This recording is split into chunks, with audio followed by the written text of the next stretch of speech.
Hello everyone, this is Shivangi. Welcome to shift classes. इस video में हम डिस्कस कर रहे हैं आज हिंदी में importance of agriculture in the Indian economy. English में मैं अपलोड कर चुकी हूँ भारतीय अर्थव्यवस्था में कृषि का महत्व। ठीक है, इंग्लिश का जो है वो मैं अपलोड कर चुकी हूँ और आज हम हिंदी में डिस्कस करेंगे इसको। तो हिंदी वाले बच्चों को थोड़ी बहुत हेल्प मिल जाएगी इससे। तो MEC 105 और MEDSC 046, तो दोनों से ही रिलेटेड है ये आपका जो टॉपिक है एग्रीकल्चर। ठीक है, एग्रीकल्चर रिलेटेड जितने भी क्वेश्चन बनेंगे वो हम ज़रूर करेंगे। ठीक है, जितना मेरे पास हिंदी में डेटा अवेलेबल होगा मैं आपको हिंदी में भी प्रोवाइड कराऊंगी और जो इंग्लिश में तो मैं प्रोवाइड करवाऊंगी ही। ठीक है, क्योंकि मैंने खुद इंग्लिश में पास आउट किया है, मास्टर्स भी और बैचलर भी इकोनॉमिक्स में, तो इसलिए थोड़ा हिंदी वालों को मैं हेल्प नहीं कर पा रही। लेकिन ये मुझे 11th क्लास की बुक में दिखा तो मैंने सोचा क्यों ना मैं आपकी इसके थ्रू वीडियो बना के थोड़ी सी हेल्प कर पाऊँ। ठीक है, तो ये 20 मार्क्स का आपका टॉपिक है। तो चलिए स्टार्ट करते हैं। तो भारतीय अर्थव्यवस्था में कृषि का महत्व क्या है? तो सबसे पहला क्या है, सकल घरेलू उत्पाद में योगदान मीन्स GDP में। तो सकल घरेलू उत्पाद हमें पहले पता होना चाहिए कि सकल घरेलू उत्पाद क्या होता है, कि एक देश में एक साल में कितनी वस्तुओं और सेवाओं का क्या हुआ उत्पादन, उसे हम क्या कहते हैं, GDP। तो चलिए अब इसकी तरफ बढ़ते हैं कि इसमें है क्या। नियोजन की अवधि के दौरान कृषि क्षेत्र का GDP में योगदान विभिन्न वर्षों में लगभग 51 से 70.4% के बीच रहा। ठीक है, जो प्लानिंग थी मीन्स की आज़ादी के टाइम से जब हमारा प्लानिंग कमीशन आया, पंचवर्षीय योजना हुई। पहली पंचवर्षीय योजना में क्या वो था उद्देश्य कि कृषि को सुधारना है। ठीक है, कृषि को हमें डेवलप करना है। तो उस टाइम पे जो कृषि का जो GDP में था वो कितना था, 51% था। लेकिन अब 18-19 में इसका कितना रह गया, सिर्फ रोल 14.4%, क्योंकि इंडस्ट्री और सर्विस सेक्टर ज़्यादा क्या कर रहे हैं, ग्रो कर रहे हैं। तो लोग एग्रीकल्चर से कहाँ शिफ्ट कर रहे हैं, एम्प्लॉयमेंट के लिए वहाँ शिफ्ट कर रहे हैं।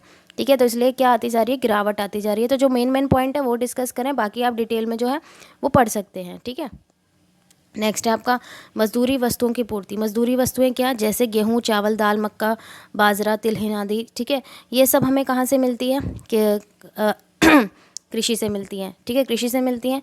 तो भारत में कृषि क्षेत्र लगभग कितना है, 125 करोड़ लोगों को मजदूरी वस्तुएं क्या कराता है, उपलब्ध कराता है। फिर है हमारा थर्ड, रोजगार का स्रोत है। ठीक है, जब जिस टाइम हमारा देश आज़ाद हुआ था उस टाइम 72% जो जनसंख्या थी वो किस में थी, रोजगार में लगी हुई थी। ठीक है, अब कितनी है, 55% से अधिक कार्यशील जनसंख्या किस में है, कृषि क्षेत्र में लगी हुई है। तो इससे हमें क्या पता लगता है, कृषि भारत में लोगों के जीवन निर्वाह का एक महत्वपूर्ण स्रोत है। कच्चे माल की पूर्ति। कच्चे माल की पूर्ति कैसे, कि भाई जो बड़े बड़े उद्योग हैं, इंडस्ट्री हैं, उनमें जो रॉ मटेरियल लगता है वो कहाँ से आता है, वो कृषि से ही तो आता है। जैसे मान लीजिए यहाँ तो कपड़ा उद्योग का दे रखा है एग्जाम्पल, कॉटन, कपास किसे बोलते हैं, कॉटन को। ठीक है, तो कपड़ा बनाने के लिए क्या चाहिए, हमें कॉटन चाहिए। कॉटन कहाँ से आता है भाई, खेतों से आता है। अब जैसे चीनी बनाने के लिए हमें क्या चाहिए, गन्ना चाहिए। ठीक है, तो चीनी उद्योग में गन्ने की आपूर्ति कहाँ से होगी, खेतों से होगी। तो क्लियर हुआ ये वाला पॉइंट भी। नेक्स्ट है आपको औद्योगिक वस्तुओं की मांग का स्रोत।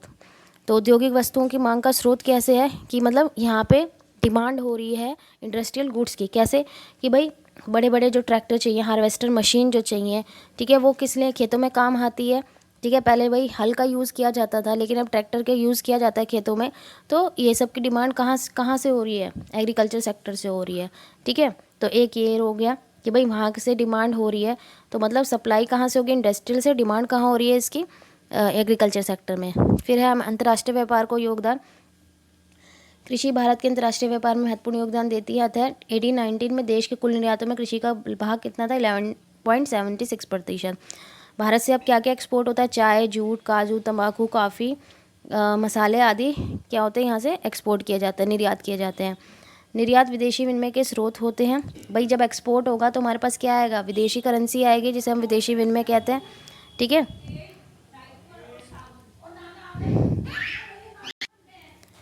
घरेलू व्यापार में योगदान। ठीक है, घरेलू भाई जैसे विदेशी व्यापार में योगदान है तो घरेलू व्यापार में भी योगदान है।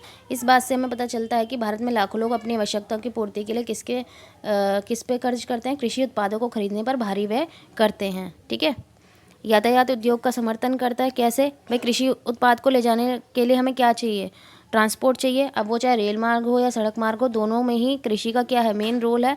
यातायात के साधनों की भी मांग कृषि के लिए क्या है, बढ़ती जा रही है। राष्ट्र का धन तो है ही, क्योंकि एक बड़ा भाग कृषि क्षेत्र से संबंधित है। देश के धन का स्थायी पूंजी के रूप में भूमि का स्थान में देश में सबसे ऊंचा है। ठीक है, स्थायी पूंजी क्या है, भाई भूमि पे क्या हो रही है, कृषि। भूमि तो इधर उधर जाएगी नहीं। ठीक है, वो स्थायी पूंजी है हमारी, तो सबसे ऊंचा स्थान है। इसके अतिरिक्त करोड़ों रुपए की पूंजी बड़ा और छोटी सिंचाई परियोजना में निवेशित है। ठीक है, तो आई होप अब आपको जो इम्पोर्टेंस है कृषि क्षेत्र की इंडियन इकॉनमी में, भारतीय अर्थव्यवस्था में, वो क्लियर हो गई होगी। तो आप इसके थ्रू अपने नोट्स बना सकते हैं। और अगर आपको वीडियो अच्छी लगी हो तो like it, share it and subscribe my channel. Thank you.